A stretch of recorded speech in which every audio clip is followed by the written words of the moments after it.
Hi everyone. So I have a very interesting vlog to share. That's going to be very information based vlog going into systems. Um, just a quick point before we start. I found that doing vlogs to talk things out loud to myself about, let's say, a roadblock I was facing helped move the point along further for myself. So it's a suggestion I'm putting out there for people to try out. If they feel like they're stuck on something, they don't necessarily have someone to talk to, or even if they do, they can talk aloud to themselves and record it. And as that they do that, that's a support because then you start seeing more points as you talk about it, and you can go back and listen to what you recorded. And actually, for most of my recordings, I do listen back to it at least once, if not more times, depending on interview on my recording.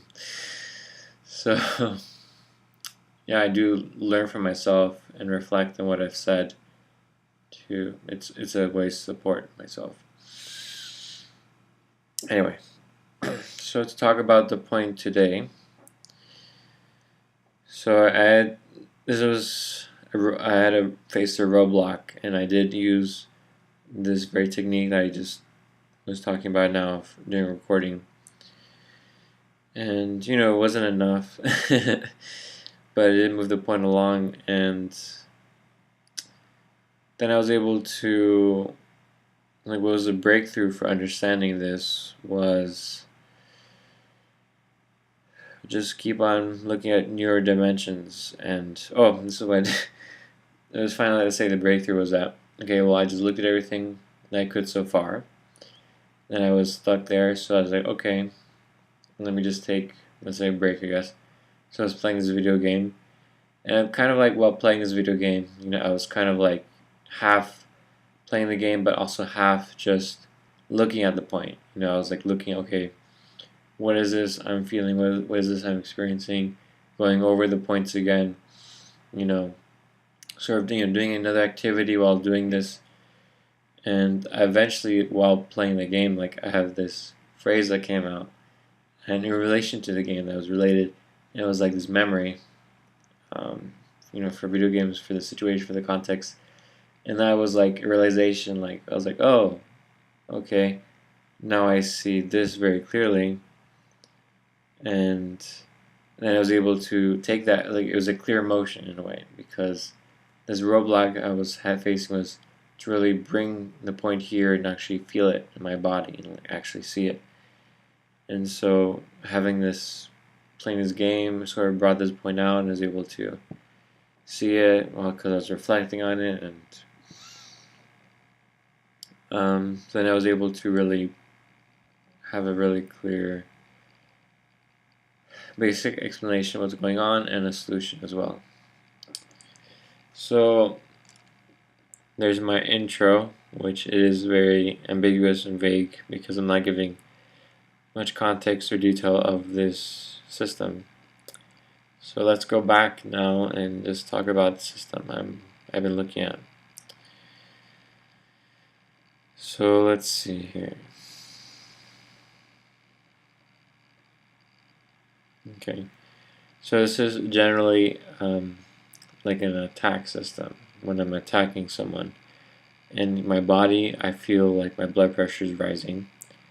It feels in my body like little needles or pins and needles are like poking my skin, and it feels like itchy and it hurts, and it creates this feeling of annoyance. And then I feel like irritated and annoyed, like it's an emotion. And then I also have this point, this side of feeling positive with an intensity. So it's a positive intensity. I'm enjoying that intensity as a feeling. And my physical response is to continue arguing until I win. To continue arguing until I win. So So here I wrote a lot of different situations where I was experiencing this, and another dimension within all of this is suppression, where if I suppress this experience of annoyance, irritation, pain, anger, it becomes like a suppressed experience where it feels like fear and pain, where it's like a different, as if you press something down in a way. It's just, it becomes different, And so I was able to see that, okay, well, when I'm suppressing this, I feel this way, and as fear and pain. And as a positive side, I feel calm. So it's just a mixture of feeling calm with fear and pain.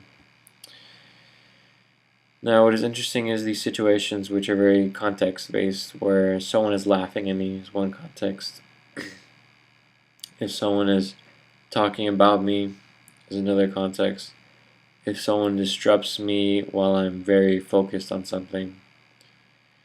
And this is a context where I had trouble with, I was stuck with, which is this context of when people are kind of like telling me I'm wrong about something when I am right about something, or when people are telling me of what I should do, or how things are, or who I am, and in these situations I wrote out, which was 10 different situations in my past I've done this, or I faced this,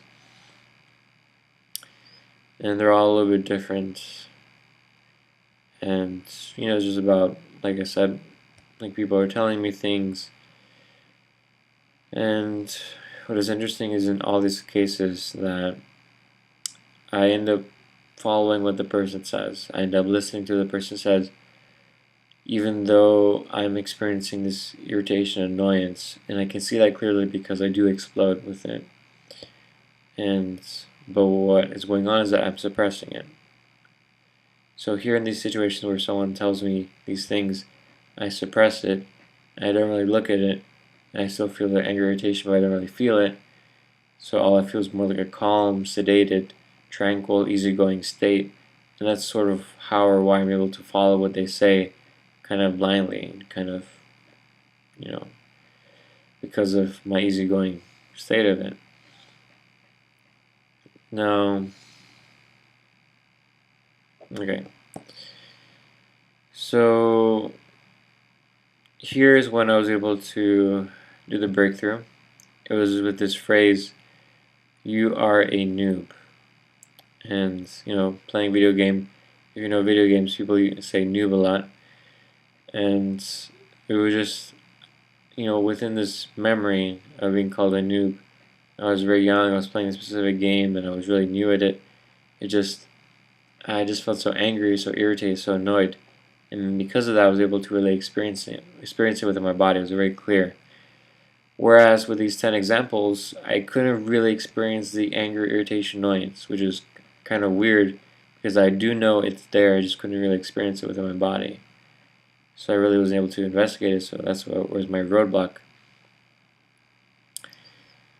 So within my experience of feeling this anger, within being called a noob, I feel super angry, and I do not want to stop feeling angry.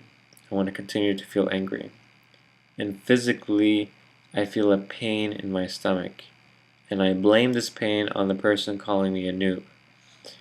So this is what's happening with my body in this moment. In these moments too, when people tell me about who I am, about how things are, about the world is, how I am, it's like, the same program here. No. Now, so basically, the design is when people tell me who I am, I take it personally. I do react, I do take it seriously, and I do take it, let's say, to heart. Now here's the dimension of morality that opened up, which I saw clearly, where it would be bad if I tell someone that they are wrong or mistaken about what they're saying, or it would be bad if I challenge someone that I need to listen to them and be respectful. Now within this, I did see this dimension of polarities and extreme, where in a way, I kind of want, there's an energetic side of just, okay, well, we'll just challenge them, just, tell them they're wrong, that they're mistaken, that they're, I saw that clearly, and I knew that's not what I wanted. That's not what I wanted to be or live as. But also I didn't want to live where I only am listening and I'm only am respectful and I'm always going with what a person's saying. So I didn't want to live those extremes. So the trick here is when I started, okay, well, what do I want to live? And this is where the words came out of, like, discussion, of really being able to just discuss with another person what they're talking about, to question it, to discuss it. That's such a great word. Like, if someone tells you something about how the world is, or about who you are, how things are, to discuss it with them. It's not about just accepting it, or fighting it. It's about discussing with them. And so here I wrote down the morality point of, it would be bad if I discuss what another person is saying. Within that, that's obviously the point described within morality, where it is really like a point of fear to do that and to live that. And here I had all these words that come out of discussion, of reflection, of introspection, of process, of digest, of decision-making process. And all these words is about, taking a person, what they say, really looking at it, really processing it, really reflecting on it and discussing it, and not to have that fear of discussing it with another person, not have that irritation, annoyance. I mean, really the point comes down to fear. That's really the basic of it. And all this irritation, annoyance, it's really because I wouldn't allow myself to simply discuss it with them. I saw it as bad to discuss it. I saw it as bad to do anything else. It's just, I wouldn't allow myself to do that. And so what ended up happening is I've lived a life of accepting what people say and sort of just living it automatically. At the same time feeling angry and resistant to it, but I'm suppressing that point. And so this is the solution, where this is going to have a big impact on my life, because now with dealing with people, I can discuss with them. I can live that point, where it's no longer me simply accepting, allowing the information they're telling me, and just becoming and living that, which is what I've done, which has compromised me greatly. So, yeah. So look into these points. Look at living the words discussion for yourself. To really live discussion as myself. Look at that point. That there is a great key, I see, to a new life for everyone. Discussion, to discuss, to live that word. It's who you are, is without any fear, without any resistance, but fully to discuss, to be able to discuss, to live it, So I hope this has helped. This has been a significant point for me.